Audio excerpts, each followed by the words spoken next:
this year, like that was, it could be argued that it was even harder on Sam than it was for Dean to sort of deal with that. How do you think this season might change that? Obviously with Mark gone, there's still, we're sort of true to supernatural form, sort of out of the frying pan into the fire. So though the Mark is gone, we're dealing with something much bigger and badder.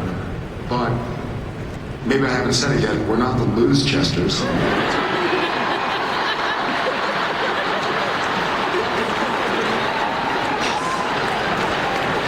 So tight, man. It's getting so tight. That Loose Chester's getting tight. A little bit better each time. Well, the problem is we're slowly becoming the Loose Chester.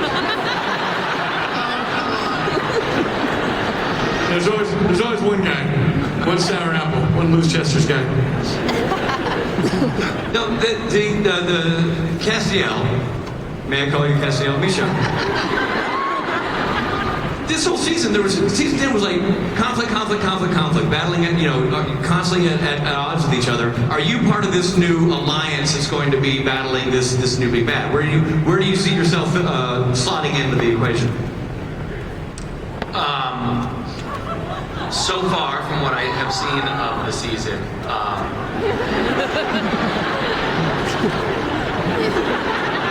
Whatever you said right then was hilarious. Dare I say bigger than the Loose Chester's been? It's funny face, Mark. I remember that from break time. Your stuff is golden. You know what's that? Where the boys get coffee? Yada yada.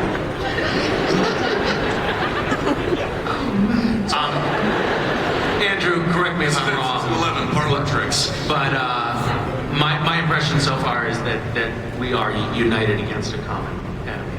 Yeah, no, I think the boys are very much united. We know Castiel's not really a fan favorite, so he's not really involved. But, he'll find something for him to do, Yeah. The smartest writer in the writer's room has spoken. So, Jensen, you guys have already started shooting. We're 4 days in. And, 4 very long. and Jensen, you're actually directing this episode. How does it feel, sort of starting the car up again, so to speak? Hey, good analogy, Robbie. Thanks. Because a baby and whatnot? I'm not really here right now. I'm still. No, it's great. Everybody, even though the break, what was it, 2 months or something like that between seasons, some less for the writers who have to get back at it pretty quickly. But it's good. It's everybody comes back kind of refreshed and ready to go. And I think a few people on this panel actually said, "I'm looking forward to being back." That was a private conversation.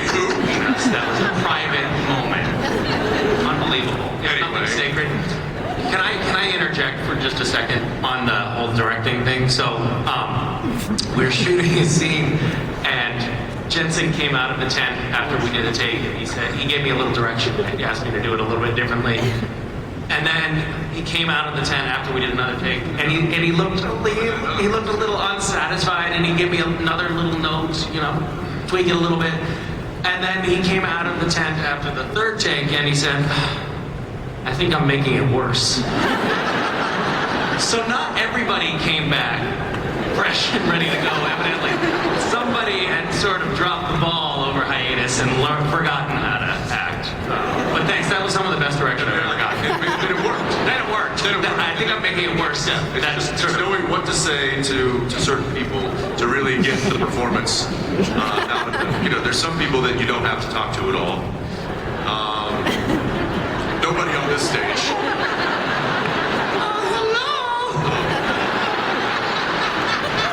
I never had the pleasure of working with you. That being said, it was good to fire up the car again. In fact, we did that just the other night downtown. Was anybody there? Anybody in downtown Vancouver like 3 nights ago? Were you really? So There we go. We were putting on a bit of a rumble show downtown and waking all the neighbors up at 1 in the morning, and as the Apollo does sometimes.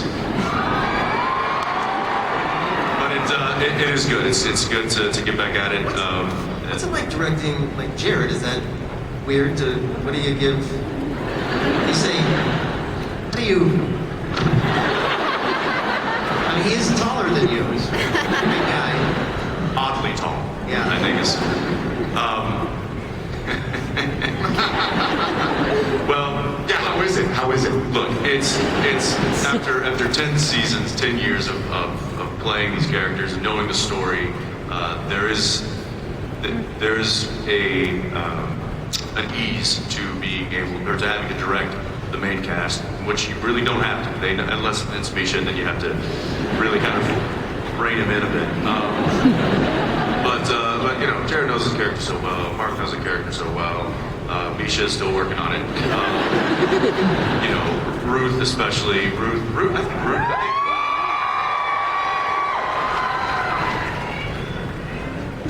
Oh, there's Ruth. Oh, there's Ruth.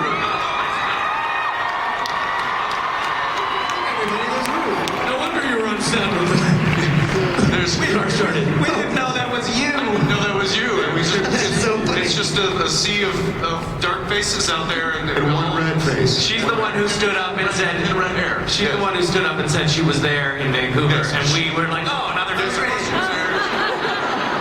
Put your hand down. I'm trying to have a pen. Yeah. Anyway, so. Yeah, you know, so there is some ease that comes with directing the cast, and that you don't really have to because they know what they're doing, and you can kind of focus on trying to tell the story from camera. So it's fun, it's challenging. One of the things I like doing, or one of the things I like about directing is the challenges of challenging myself to kind of think about the script in a different way, and you know, the whole right brain, left brain thing, and so it's fun, and I'm enjoying it, and I'm lucky to have such an amazing crew that picks me up if I've forgotten a few things, and it's a big safety net, and it's also amazing to have such talented people to work with. Earbuds, guys. And that makes my job as a director easy, and it also makes my job more fun as an actor. So there you go. It's great. And when Rich and I, whenever we go back and visit, so much of the crew is the same guys from the beginning. I mean, talk about a family, like it really is. Yeah, it is. It's a a lot of people say like, oh, it's like one big family, and this. I mean, we can truly, honestly say that it really is. I mean, we've seen children grow up. We've seen people get married. We've seen we've been through births, through deaths, through marriages, through divorces. It runs the gamut of what we've seen with this, and what we've experienced with this whole group of people. And there's a majority of them that are still there, that have been there from day one, and that's pretty special when you work in this industry to have that time spent with that many people. There's no better feeling in the world than going to work and be embraced by the arms of your family and know that you have people there to trust, that just smile at you and make your day better.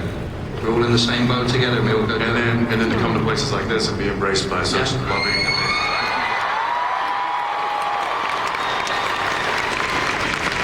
Inspiration. Absolutely. So, Mark, Yeah.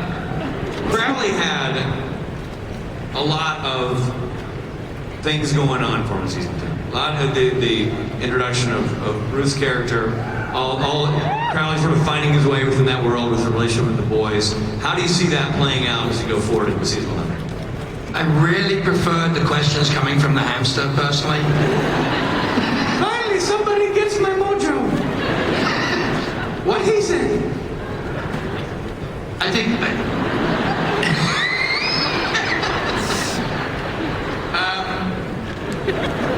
well, I'm dead. There's not really a lot I can do. It's pretty... I don't know. We'll see. I don't know. I'm pretty dead. Yeah. To say it, I'm pretty dead, so...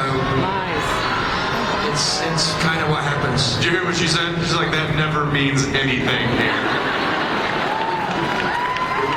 And she has a point. What it does to me... I know how many times I've died. I don't have a trailer anymore. I got nowhere to park my car. I mean, You have a it's car? like, yeah. You have a Somebody broke into it the other day.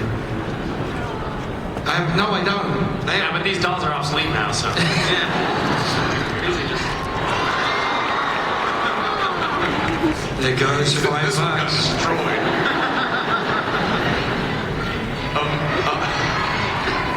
A moose stepped on this one.